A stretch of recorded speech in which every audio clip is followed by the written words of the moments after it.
विद्यार्थियों, आज के इस वीडियो में हम अल्पसंख्यकों को प्रतिनिधित्व देने की प्रणालियों के बारे में अध्ययन करेंगे। माइनॉरिटी रिप्रेजेंटेशन कैसे इनको दिया जा सकता है। सबसे पहले तो हम देखते हैं कि माइनॉरिटी रिप्रेजेंटेशन क्या है। वर्तमान समय में विश्व के अधिकांश देशों में जो प्रतिनिधित्वात्मक प्रजातंत्रीय शासन व्यवस्था प्रचलित है, इस शासन व्यवस्था की आलोचना करते हुए एक प्रमुख आक्षेप यह किया जाता है कि अपनी बहुमत निर्वाचन पद्धति के कारण प्रतिनिधित्वात्मक प्रजातंत्र संपूर्ण जनता का शासन न होकर बहुमत का शासन यानी रूल ऑफ द मेजॉरिटी होता है।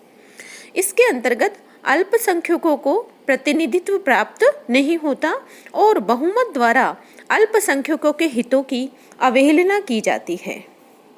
इसी कारण प्रजातंत्र की आलोचना करते हुए इसे बहुमत का अत्याचार ट्रेनी ऑफ द मेजॉरिटी की संज्ञा दी जाती है। अतः इस बात की आवश्यकता अनुभव की जाती है कि प्रजातंत्र के अंतर्गत बहुसंख्यकों को ही नहीं वरन अल्पसंख्यकों को भी पर्याप्त प्रतिनिधित्व प्राप्त होना चाहिए।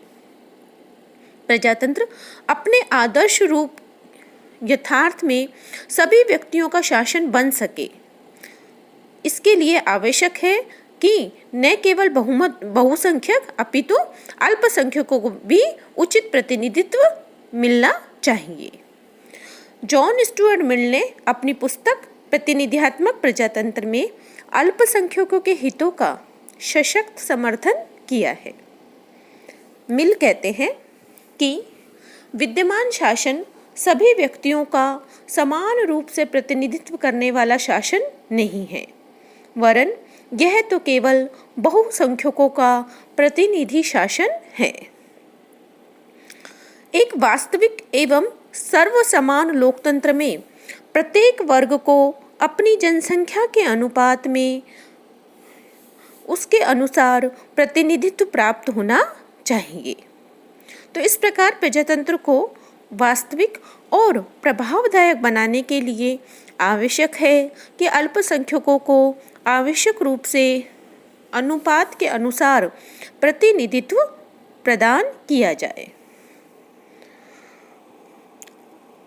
अल्पसंख्यकों को प्रतिनिधित्व प्रदान करने के लिए समय समय पर अनेक पद्धतियों का प्रतिपादन किया गया है, जिनमें आनुपातिक प्रतिनिधित्व की पद्धति सबसे प्रमुख है। आनुपातिक प्रतिनिधित्व की पद्धति और अल्पसंख्यकों को प्रतिनिधित्व प्रदान करने की दूसरी पद्धतियों में प्रमुख अंतर यह है कि आनुपातिक प्रतिनिधित्व पद्धति के अंतर्गत सभी वर्गों को उनकी मतदान शक्ति के अनुपात के आधार पर प्रतिनिधित्व दिया जाता है, जबकि अल्पसंख्यकों को प्रतिनिधित्व प्रदान करने की अन्य पद्धतियों के अंतर्गत अल्पसंख्यकों के लिए भी कुछ प्रतिनिधित्व का प्रबंध किया जाता है, लेकिन यह आवश्यक रूप से नहीं होता कि यह प्रतिनिधित्व उनकी मतदान शक्ति के अनुपात में हो। आनुपातिक प्रतिनिधित्व की प्रणाली क्या है, इसके बारे में हम अब चर्चा करेंगे। प्रतिनिधित्व की इस पद्धति का प्रतिपादन 18वीं सदी में एक अंग्रेज विचारक थॉमस हेयर ने अपनी पुस्तक प्रतिनिधि का चुनाव में किया था। अतः उन्हीं के नाम पर इस प्रणाली को हेयर प्रणाली भी कहा जाता है। उनकी योजना के अनुसार इस पद्धति को अपनाने के लिए बहुसदस्यीय निर्वाचन क्षेत्र होने चाहिए और ऐसे निर्वाचन क्षेत्र में प्रत्येक मतदाता को उम्मीदवारों की संख्या के बराबर मत देने का अधिकार प्राप्त होना चाहिए। इस प्रकार के चुनाव के अंतर्गत उन उम्मीदवारों को विजयी समझा जाना चाहिए जिन्हें अपेक्षाकृत बहुमत नहीं वरन मतदाताओं की एक निश्चित संख्या का समर्थन अर्थात चुनाव कोटा, इलेक्शन कोटा प्राप्त हो जाए। प्रतिनिधित्व की इस हेर प्रणाली को कार्य रूप में परिणत करने के लिए विचारकों ने अनेक पद्धतियों का प्रतिपादन किया है, जिनमें से मुख्य दो हैं। पहली है एकल संक्रमणीय मत प्रणाली, सिंगल ट्रांसफरेबल वोट सिस्टम और अल्टरनेटिव वोट सिस्टम। दूसरी है सूची प्रणाली, लिस्ट सिस्टम। सबसे पहले हम देखते हैं कि एकल संक्रमणीय मत प्रणाली कैसे अपनाई जाती है और ये क्या है। आनुपातिक प्रतिनिधित्व की पद्धति के अंतर्गत एकल संक्रमणीय मत प्रणाली के आधार पर ही इस पद्धति को अपनाया जाता है। इस प्रणाली के लिए बहुसदस्यीय निर्वाचन क्षेत्रों का होना और एक निर्वाचन क्षेत्र से चुने जाने वाले सदस्यों की संख्या चाहे कितनी ही हो, प्रत्येक मतदाता को केवल एक ही मत देने का अधिकार प्राप्त होता है। मत देने की पद्धति यह होती है कि मतपत्र पर निर्वाचन क्षेत्र के सभी उम्मीदवारों के नाम लिखे होते हैं। प्रत्येक मतदाता मतपत्र पर दिए गए सब उम्मीदवारों में से जिसे सबसे अधिक उपयुक्त समझता है, उसके नाम के आगे अपनी पसंद के अनुसार उससे कम उपयुक्त उम्मीदवार के नाम के आगे अपनी दूसरी पसंद, और इस प्रकार जितने सदस्य निर्वाचित होने हैं क्रमशः उतनी ही पसंदें लिख देता है। आ रहा है समझ में? यानी इसके लिए सबसे पहले बहुसदस्यीय निर्वाचन क्षेत्र हो और हर निर्वाचन क्षेत्र से एक प्रतिनिधि होना चाहिए।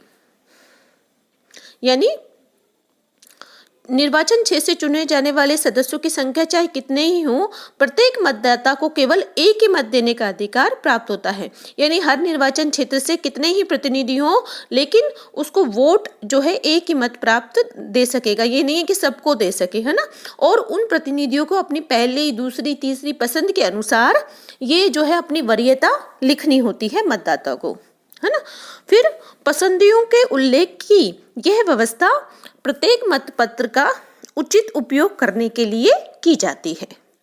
जब एक उम्मीदवार अपनी लोकप्रियता के कारण निश्चित कोटा से अधिक मत प्राप्त कर लेता है, तो इन अतिरिक्त मतों को मतदाता की दूसरी पसंद के उम्मीदवारों को हस्तांतरित कर दिया जाता है।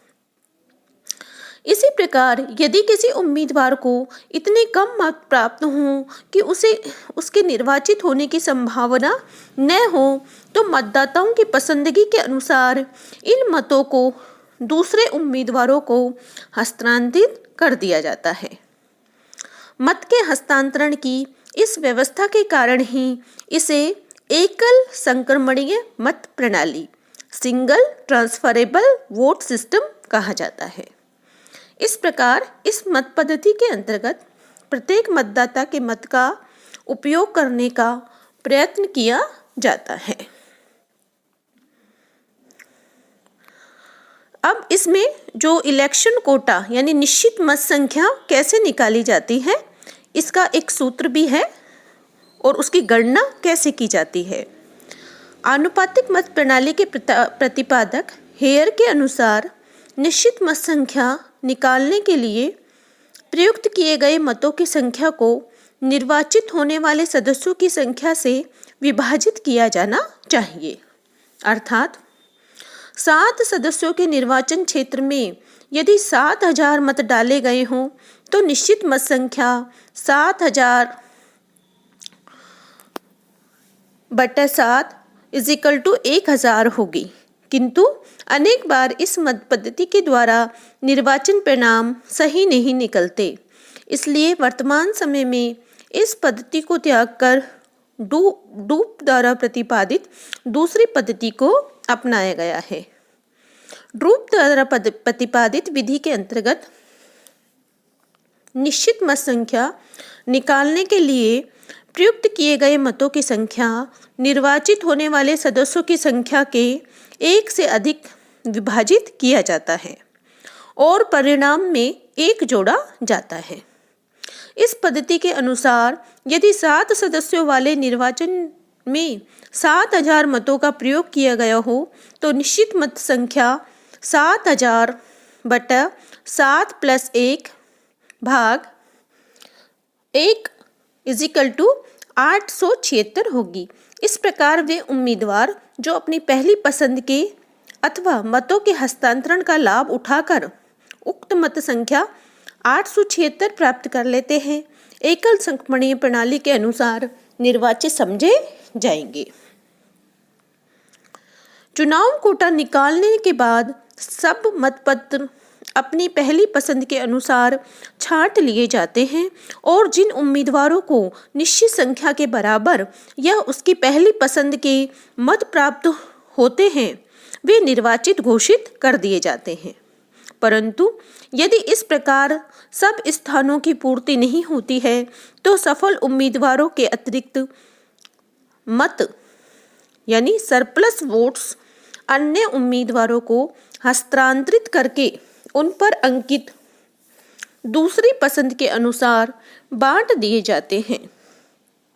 यदि इस पर भी सब स्थानों की पूर्ति नहीं हो पाती तो सफल उम्मीदवारों की तीसरी, चौथी और पांचवी पसंद भी इस प्रकार हस्तांतरित की जाती है और यदि इसके बाद भी कुछ स्थान रिक्त रह जाते हैं तो जिन उम्मीदवारों को सबसे कम मत प्राप्त हुए हैं वे क्रम से पराजित घोषित कर दिए जाते हैं और इनके मतपत्र दूसरी, तीसरी, चौथी आदि पसंदों के अनुसार हस्तांतरित कर दिए जाते हैं। यह प्रक्रिया उस समय तक जारी रहती है जब तक सभी स्थानों की पूर्ति नहीं हो जाती। इस प्रणाली का यह स्पष्ट उद्देश्य है कि एक भी मत इसमें व्यर्थ नहीं जाता। इसके अंतर्गत प्रत्येक मतदाता को इस बात का आश्वासन रहता है कि यदि उसकी पहली पसंद के उम्मीदवार को उस मत की आवश्यकता नहीं है तो उसकी दूसरी पसंद तथा अन्य पसंदें काम आ जाएंगी। दूसरी प्रणाली है सूची प्रणाली, लिस्ट सिस्टम। आनुपातिक मत पद्धति का दूसरा रूप सूची प्रणाली है। इस प्रणाली के अंतर्गत भी बहुसदस्यीय निर्वाचन क्षेत्र होते हैं और एक निर्वाचन क्षेत्र में 15 से 20 सदस्य हो सकते हैं। इस प्रणाली के अंतर्गत जो उम्मीदवार खड़े किए जाते हैं उनके दलों के अनुसार अलग अलग सूचियां बना ली जाती हैं। प्रत्येक मतदाता चुने जाने वाली संख्या के बराबर मत दे सकता है, पर एक उम्मीदवार को एक ही मत प्राप्त होता है। इस प्रणाली के अंतर्गत उम्मीदवारों को पृथक पृथक प्राप्त मतों की गणना नहीं की जाती, वरन आनुपातिक प्रणाली की ड्रूप पद्धति के अनुसार निश्चित मत संख्या निकाली जाती है तथा उस मत संख्या के अनुसार प्राप्त मतों के आधार पर प्रत्येक सूची में कितने उम्मीदवार निर्वाचित होने चाहिए यह निकाल लिया जाता है। प्रत्येक सूची के कौन से उम्मीदवार निर्वाचित माने जाएंगे, इसके लिए उन उम्मीदवारों को निर्वाचित माना जाता है जिन्होंने उस सूची में सबसे अधिक मत प्राप्त किए हों। इस योजना से सभी दलों को उनकी शक्ति के अनुपात के अनुसार प्रतिनिधित्व प्राप्त हो जाता है। उदाहरण के लिए जैसे हम देखें, यदि किसी 4 सदस्यीय निर्वाचन क्षेत्र से अलग अलग पार्टियों के 4 उम्मीदवार खड़े हों और विविध उम्मीदवारों को प्राप्त मतों की संख्या के अनुसार दलों को जो मत प्राप्त हुए हैं उन मतों का कुल योग करके इसे पहले बताई गई विधि के अनुसार निश्चित मत संख्या निकाली जाती है। पहले बताई गई विधि जैसे कि हमने एकल संक्रमणीय मत प्रणाली में किया कि जैसे मान लीजिए कुल 5000 मत प्राप्त हुए, 4 सदस्य खड़े हुए और +1 करके भाग 1 करके उसका दिया जाता है, तो यह संख्या 1001 हो जाती है। इस निश्चित मत संख्या के अनुसार निर्वाचन का परिणाम यह होता है कि इसके अंतर्गत सभी पार्टियों के एक एक उम्मीदवार निर्वाचित समझ लिए जाते हैं, जो कि बहुमत की संख्या के आधार पर होते हैं, यानी प्रत्येक पार्टी के सदस्यों को उचित प्रतिनिधित्व मिल पाता है। इस प्रणाली अब हम देखते हैं कि आनुपातिक प्रणाली जो हमने अध्ययन किया, जो एकल संक्रमणीय मत प्रणाली और सूची प्रणाली, इनके क्या क्या गुण दोष हैं। सबसे पहला तो यही गुण होता है इसका कि इसमें सभी, चूंकि ये प्रणाली अल्पसंख्यकों को प्रतिनिधित्व देने की प्रणाली है, तो इससे सभी वर्गों को प्रतिनिधित्व मिल पाता है। दूसरी है, इससे अल्पसंख्यकों में चूंकि प्रतिनिधित्व मिलता है तो उनमें सुरक्षा की भावना भी आती है और उनमें यह भावना आती है कि यह शासन केवल बहुमत का ही नहीं बल्कि अल्पसंख्यकों का यानी उनका भी है। सर्वथा प्रजातंत्रवादी, चूंकि यह प्रणाली जो प्रजातंत्र का मूल आधार सभी जो है वर्गों का शासन होता है, जो कि जनता द्वारा और जनता के लिए शासन है, और आधुनिक समय में प्रतिनिधात्मक प्रजातंत्र में प्रत्येक वर्ग के लोगों को राष्ट्रीय व्यवस्थापिका में प्रतिनिधित्व प्रदान करने का एकमात्र साधन आनुपातिक प्रतिनिधित्व ही है। लॉर्ड एक्टन ने ठीक ही कहा है, यह अति प्रजातंत्रवादी है क्योंकि इससे उन सहस्त्रों व्यक्तियों को शासन में भाग लेने का अवसर मिलता है जिनकी वैसे कोई सुनवाई नहीं होती। यह समानता के सिद्धांत के निकटतर है क्योंकि किसी भी मत का अपव्यय नहीं किया जाता और प्रत्येक मतदाता का व्यवस्थापिका में सदस्य होता है। चुनाव जुआ नहीं होते। साधारण बहुमत पद्धति के अंतर्गत चुनाव परिणाम चुनाव के समय की विशेष परिस्थितियों पर ही निर्भर करते हैं और इसी कारण चुनावों को जुआ कहा जाता है। लेकिन आनुपातिक प्रतिनिधित्व में प्रत्येक वर्ग अपनी संख्या के अनुपात में प्रतिनिधित्व प्राप्त कर सकता है और इस प्रकार जो चुनाव है वो जुआ नहीं रहते हैं। नागरिक चेतना का विकास, सभी वर्गों को व्यवस्थापिका में उचित प्रतिनिधित्व प्राप्त हो जाने से नागरिक चेतना का विकास होता है और वे सार्वजनिक क्षेत्र के प्रति उदासीन नहीं रहते हैं। मतदाता को अधिक स्वतंत्रता, आनुपातिक प्रतिनिधित्व में मतदाता अपने आचरण तथा विकल्पों के प्रयोग में अपेक्षाकृत अधिक स्वतंत्रता से कार्य करते हैं। वे संकुचित राजनीतिक दलबंदी से मुक्त होकर मतपत्र पर उम्मीदवारों के समक्ष क्रमिक रूप से अभिरुचि बताने के लिए स्वतंत्र रहते हैं। शुल्ज ने उचित ही कहा है कि एकल संक्रमणीय मत प्रणाली निर्वाचकों को अपनी पसंद के उम्मीदवार चुनने में सबसे अधिक स्वतंत्रता प्रदान करती है। भ्रष्टाचार का अंत, आनुपातिक प्रतिनिधित्व के पक्ष में यह तर्क दिया जाता है कि इसके अंतर्गत राजनीतिक भ्रष्टाचार बहुत अधिक सीमा तक कम हो जाता है। इस पद्धति को अपनाने पर जो सामान्यतः विधानमंडल में किसी एक राजनीतिक दल को पूर्ण बहुमत प्राप्त नहीं हो पाता है, और इस कारण कोई भी राजनीतिक दल अपने समर्थकों को अनुचित रूप से लाभ नहीं पहुंचा सकता। आ रहा है समझ में कि कैसे भ्रष्टाचार का अंत हो जाता है? कि इसके जो आनुपातिक प्रतिनिधित्व की जो प्रणाली है वो विधानमंडल में किसी एक राजनीतिक दल को पूरी तरह बहुमत प्राप्त नहीं हो पाता है इसके अंतर्गत, और इस कारण जो गुटबाजी है, जो दलबंदी के कारण जो जोड़ तोड़ के वो अपनी सरकार बनाने के प्रयास हैं या जो भी हैं, तो वो सब अंत हो जाता है, क्योंकि एक जो है दल को स्पष्ट बहुमत प्राप्त नहीं हो पाता और राजनीतिक दल अपने समर्थकों को अनुचित रूप से जो है लाभ नहीं पहुंचा सकते हैं। यानी जो अगर एक ही दल का या एक ही पार्टी की सरकार होगी तो अपने समर्थकों को वो जो है अनुचित लाभ पहुंचा सकते हैं, लेकिन इसमें भिन्न भिन्न दलों के प्रतिनिधि होने के कारण भ्रष्टाचार की आशंका कम हो जाती है। गैरीमैंडरिंग आदि बुराइयों का अंत।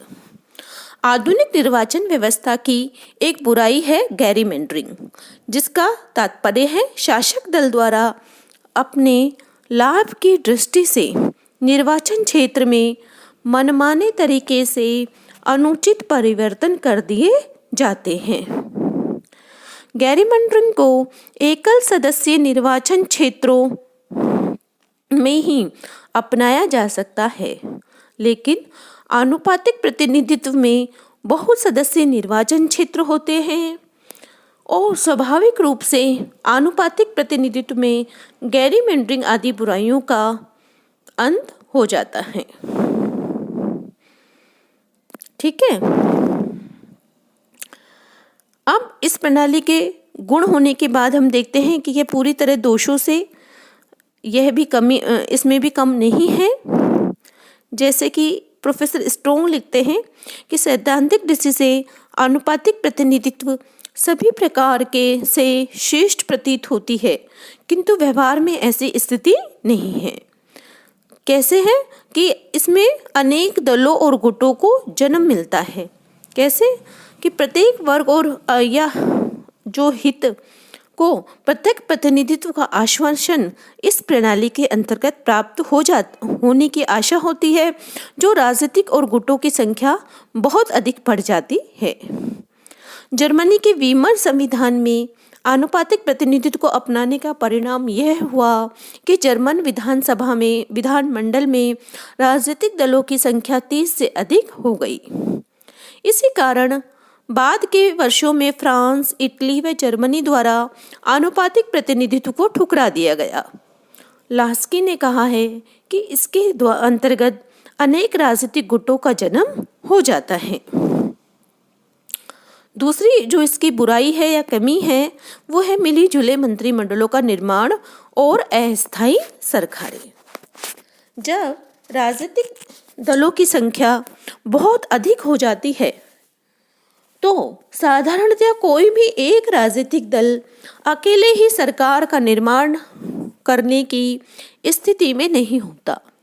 ऐसी परिस्थिति में मिले जुले मंत्रिमंडलों का निर्माण किया जाता है और फ्रांस आदि देशों के अनुभव के आधार पर कहा जा सकता है कि मंत्रिमंडल नितांत अस्थायी होते हैं और प्रशासन की एकता और उत्तरदायित्व के नष्ट कर देते हैं।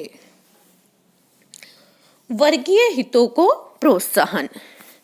इस पद्धति के द्वारा निर्वाचित व्यवस्थापिका राष्ट्रीय एकता का साधन न होकर विभिन्न क्षेत्रीय और वर्गीय हितों का संघर्ष स्थल बन जाती है। सभी समस्याओं पर राष्ट्रीय हित की दृष्टि से नहीं वरन वर्गीय हितों की दृष्टि से विचार किया जाता है। सिजविक के शब्दों में वर्गीय प्रतिनिधित्व आवश्यक रूप से दूषित वर्गीय व्यवस्थापन को प्रोत्साहित करता है। निर्वाचन की जटिल पद्धति। यह पद्धति अत्यंत जटिल है, साधारण व्यक्ति से नहीं समझ सकता। मतों की गणना का कार्य तो और भी कठिन है। अनेक बार निश्चित संख्या में उम्मीदवार न चुने जा सकने के कारण पुनर्विचार की भी आवश्यकता होती है। राष्ट्रीय एकता के लिए घातक। आनुपातिक प्रतिनिधित्व प्रणाली छोटे छोटे स्वार्थमूलक गुटों को देश को विभाजित कर देती है। इन गुटों के पास राष्ट्रीय स्तर का कोई राजनीतिक और आर्थिक कार्यक्रम नहीं होता, अतः ये समाज में गुटबंदी एवं संकीर्णता का प्रचार करते हैं, जिससे राष्ट्रीय एकता को बहुत आघात पहुंचता है। निर्वाचकों और प्रतिनिधियों में संपर्क नहीं। आनुपातिक प्रतिनिधित्व की सभी योजनाओं के अंतर्गत बहुसदस्यीय निर्वाचन क्षेत्र आवश्यक होते हैं और इन बहुसदस्यीय निर्वाचन क्षेत्रों का परिणाम यह होता है कि निर्वाचकों और उनके प्रतिनिधियों में प्रत्यक्ष और निजी संपर्क नहीं रहता। प्रतिनिधि मतदाताओं की अपेक्षा दल के प्रति ही उत्तरदायित्व अनुभव करते हैं। व्यक्तिगत संपर्क के अभाव के कारण नितांत अवांछनीय तत्व ही निर्वाचित हो सकते हैं। श्रेष्ठ विधियों का निर्माण संभव नहीं। इस विधि को अपनाने के परिणाम स्वरूप व्यवस्थापिका में विभिन्न प्रकार के विरोधी विचारों का प्रोत्साहन मिलता है और इसका प्रभाव विधि निर्माण पर पड़ता है। विधि निर्माण का कार्य सही रूप से इससे संभव नहीं हो पाता।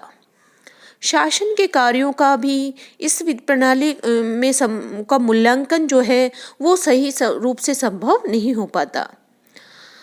इस पद्धति के अंतर्गत अनेक छोटे छोटे गुटों को जन्म देने के कारण मिलीजुली सरकार बनती है और मंत्रिमंडल के भागीदार मंत्रिमंडल की असफलता का भार एक दूसरे पर डालते रहते हैं।